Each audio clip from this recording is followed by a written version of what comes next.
हमारी प्रिपेयर्डनेस क्या है उस बारे में बताएं। चाइना से आने वाली फ्लाइट्स को बैन कर दें, उस पर रोक लगा दें, तो कम से कम जो सबसे ज्यादा इफेक्टेड कंट्री है वहां से आवाजाही बंद हो जाएगी, तो बहुत चीजें प्रिवेंट हो सकती हैं। चाइना से हिंदुस्तान में डायरेक्ट फ्लाइट तो आज के दिन में नहीं आती है, लेकिन वाया होके आती है। जो भी प्रिकॉशन लेने की आवश्यकता है वो लेना हमने ऑलरेडी चालू कर दिया है। हम उस दिशा में काम करें ताकि देश में कोई नया वेरिएंट ना आ जाए। पर्याप्त मात्रा में मेडिसिन का भी हमने रिव्यू कर लिया है, मेडिसिन प्रोडक्शन का भी हमने रिव्यू कर लिया है, और आज हम तैयार हैं हमारे देश की मेडिसिन की रिक्वायरमेंट पूरी करें। आज हम तैयार हैं देश की वैक्सीन की रिक्वायरमेंट पूरी करें। Statement by minister chairman sir. Doctor Mansukh Mandaviya. Chairman sir, कोविड-19 महामारी आज तक दुनिया के स्वास्थ्य और आजीविका को प्रभावित कर रही है। पिछले 3 वर्षों में वायरस की निरंतर बदलती प्रकृति ने वैश्विक स्वास्थ्य के लिए एक खतरा पैदा कर दिया है, जिसने लगभग हर देश को प्रभावित किया है। पिछले कई दिनों से पूरी दुनिया में कोविड-19 के केसों में वृद्धि दर्ज की जा रही है, लेकिन पिछले 1 साल से भारत में कोविड केसों में सतत कमी दर्ज होती दिख रही है। वर्तमान में प्रत्येक दिन औसतन 153 कोविड के नए केस पूरे देश में दर्ज हो रहे हैं, जिसके सामने पूरी दुनिया में प्रतिदिन 5.87 लाख कोविड के नए केस दर्ज हो रहे हैं। Japan, South Korea, USA, France, Greece, Italy जैसे देशों में कोविड-19 के केसों में और कोविड से मृत्यु की संख्या में सतत वृद्धि देखी जा रही है। पिछले कई दिनों से मीडिया में भी चीन में बड़ी तादाद में कोविड के केस और कोविड मृत्यु की खबरें छप रही है। माननीय प्रधानमंत्री जी के नेतृत्व में स्वास्थ्य एवं परिवार कल्याण मंत्रालय ने proactive, preemptive, whole of government and whole of society approach के साथ शुरू से ही कोविड-19 महामारी का मैनेजमेंट किया है और इनके बहुत अच्छे परिणाम भी हमें मिले हैं। तकनीकी सहायता के अलावा भारत सरकार ने नेशनल हेल्थ मिशन, राज्य आपदा प्रतिक्रिया कोष, इमरजेंसी कोविड रिस्पांस पैकेज और प्रधानमंत्री Ayushman Bharat health infrastructure mission इत्यादि से राज्यों को वित्तीय सहायता प्रदान करके राज्यों को कोविड के खिलाफ लड़ाई के उनके प्रयासों में लगातार सहायता प्रदान की है। केंद्र सरकार और राज्य सरकारों ने साथ मिलकर 220.2 करोड़ कोविड वैक्सीन के टीके लगाकर कीर्तिमान रचा है, जिसमें पात्रता वाले 90% आबादी को दोनों टीके लग चुके हैं और 22.35 करोड़ आबादी को प्रिकॉशन डोज भी दिया जा चुका है। कोविड-19 के नियमन में चल रहे लगातार प्रयत्नों के अंतर्गत और विश्व में बढ़ रहे कोविड के केसों को देखते हुए केंद्रीय स्वास्थ्य मंत्रालय वैश्विक स्थिति पर नजर रख रहा है। कोविड-19 के बदलते वेरिएंट से सार्वजनिक स्वास्थ्य के सामने जो चुनौतियां पैदा हो रही है, उस पर सरकार सतत कदम उठा रही है। राज्यों को भी स्थानीय स्तर पर सामुदायिक निगरानी बढ़ाने के लिए और कोविड को नियंत्रित करने के लिए सलाह दी जा रही है। राज्यों को जीनोम सीक्वेंसिंग बढ़ाकर सभी पॉजिटिव केसों का जीनोम सीक्वेंसिंग करने की सलाह दी गई है, जिससे अगर देश में कोई नया वेरिएंट आता है तो समय से उनकी पहचान कर सार्वजनिक स्वास्थ्य के लिए कदम उठाया जा सके। आने वाले त्योहार और नए साल को ध्यान में रखते हुए राज्यों को सतर्क रहकर लोगों का मास्क पहनना, हैंड सैनिटाइज करना, रिस्पायरेटरी हाइजीन का ख्याल रखना और सामाजिक दूरी बनाए रखने की जागरूकता लानी चाहिए। राज्यों को कोविड वैक्सीन की प्रिकॉशन डोज बढ़ाने पर और लोगों को प्रिकॉशन डोज की अहमियत के प्रति जागरूकता लाने के लिए भी कदम उठाने चाहिए। अंतर्राष्ट्रीय हवाई अड्डों पर विदेश से आने वाले हवाई यात्रियों के 2% कोविड RT-PCR रैंडम सैंपलिंग भी की जा रही है। माननीय प्रधानमंत्री श्री नरेंद्र मोदी जी के समर्थ नेतृत्व में भारत पहले से ही अमल में test, track treat, vaccine, COVID appropriate behaviour का पालन नीति के साथ कोविड मैनेजमेंट कर रही है, उसे आगे भी हम चालू रखेंगे। इस वैश्विक महामारी के नियंत्रण के लिए हम संकल्पित है और इसके लिए सभी आवश्यक कदम उठाए जा रहे हैं। मैं सदन के सभी सदस्यों से सरकार के इन प्रयासों में सहयोग चाहता हूं। सभी माननीय सदस्यों लोगों के बीच में जागरूकता लाए कि वैश्विक महामारी अभी पूरी तरह से खत्म नहीं हुई है और हमें कोविड वैक्सीन का प्रिकॉशन डोज लगाने के उपरांत सभी को सतर्क रहकर कोविड प्रोटोकॉल का पालन करना चाहिए।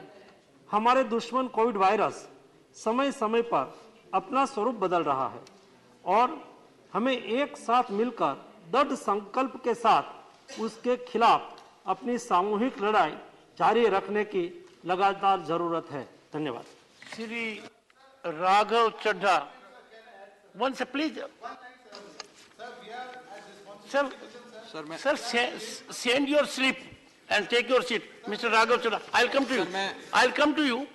श्री राघव चड्ढा। सर, मैं सबसे पहले आपका धन्यवाद करता हूं, आपने मेरे को क्लैरिफिकेशन पूछने का मौका दिया। सर, मेरा 267 भी इसी विषय पे था और मैं माननीय स्वास्थ्य मंत्री जी जो आज सदन में बयान दे रहे हैं उनके बयान का स्वागत करते हुए दो बातें रखना चाहता हूं। सर, पहली चीज, सर, चाइना से जो वीडियोस और जो न्यूज रिपोर्ट सामने आ रही हैं वो ये दिखा रहा है कि वैक्सीनेशन होने के बाद भी, वैक्सीनेशन का आपका स्टेटस जो भी हो उसके बाद भी ये वायरस लगातार हमला कर रहा है और जो तस्वीरें आ रही हैं वो दिखा रहा है कि चाइना का हेल्थ सिस्टम पूरी तरीके से ओवरवेल्म हो गया है। तो हमारी प्रिपेयर्डनेस क्या है उस बारे में बताएं। और आखिरी मेरा एक पॉइंट ये रहेगा सर कि अंग्रेजी में कहावत है, precaution is better than cure.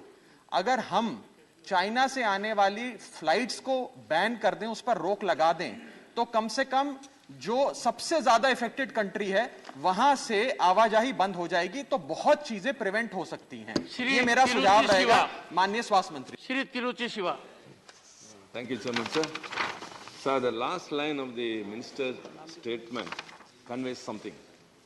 Our enemy is changing with time, and we need to continue our collective fight against it with perseverance and determination. Yes, sir.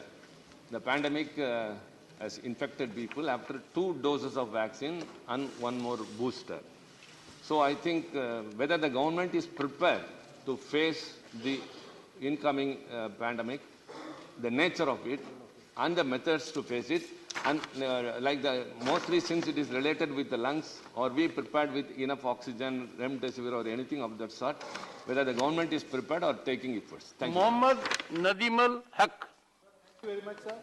Sir, the Ministry of Health is doing a very commendable job and is very appreciated that they are taking these steps. But I have a few suggestions, sir. One is that there should not be any shortage of oxygen. I'm sure all the ministry, state and center both are looking into it.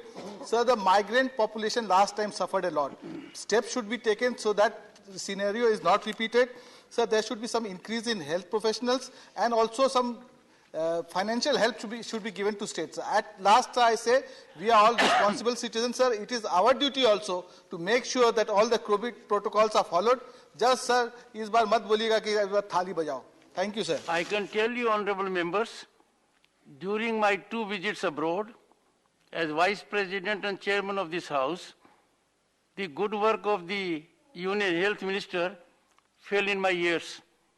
It was very wholesome to note that imagine the largest democracy on earth, more than 2 billion vaccinations, all available to the citizens by way of certification digitally, something which even the most developed nation has not been able to achieve.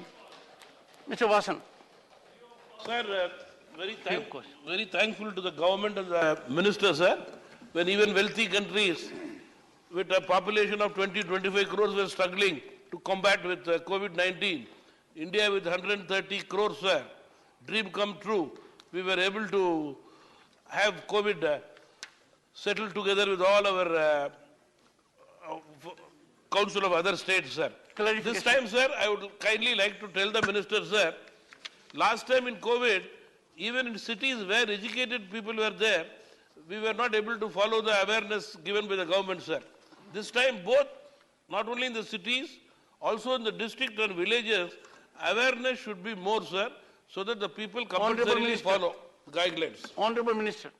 माननीय chairman साहब, जो मैंने statement दिया उसके पार clarification पूछते हुए हमारे चड्डा जी ने कहा कि जो चाइना में जिस तरह से मीडिया न्यूज़ बन रही है और जिस तरह से वहाँ बीमारी फैल रही है, उसको देखते हुए चाइना से जो भी फ्लाइट आती है उसको टेस्टिंग करना चाहिए। माननीय चेयरमैन सर, हम इस विषय पर बहुत जागरूकता से काम कर रहे हैं। नहीं केवल चाइना से हिंदुस्तान में डायरेक्ट फ्लाइट तो आज के दिन में नहीं आती है, लेकिन वाया होके आती है।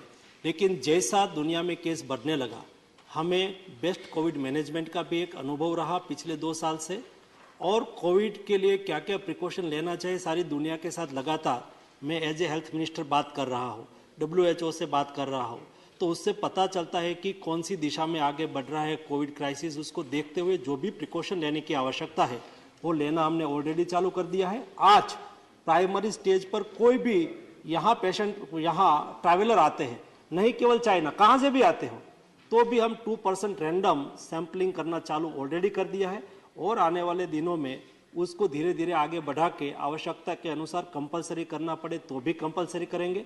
दोनों चीज़ को हमें देखना है, देश में कोई अननोन वायरस घुस भी ना जाए और ट्रैवलिंग में बाधा भी ना हो। दोनों चीज़ों को देखते हुए हम उस दिशा में काम कर रहे ताकि देश में कोई नया वेरिएंट ना आ जाए। तीसरा, अभी प्रिकॉशन जो हमारे तिरुचि शिवाजी ने कहा कि क्या तैयारी है, ऑक्सीजन है नहीं है, कोई दिक्कत होगी।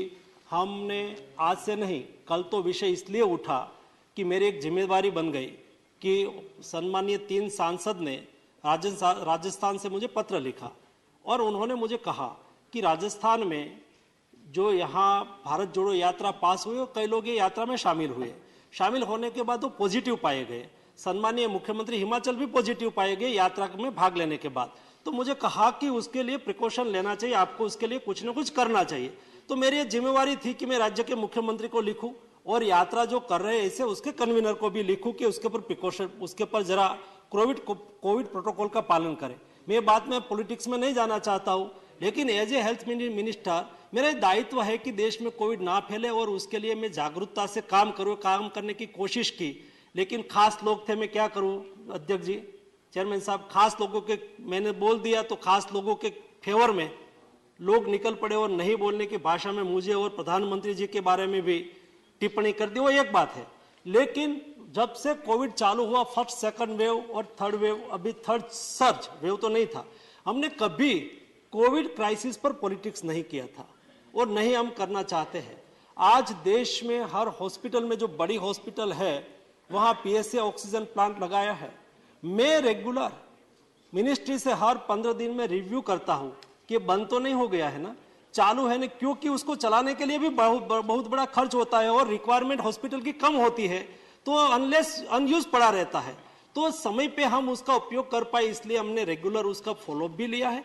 और उसके साथ फॉलोअप लेने के बाद मेरे संज्ञान में आया चेयरमैन सर कि ये प्लांट में चलाने में खर्च है, हॉस्पिटल की रिक्वायरमेंट कम है, तो क्या करें।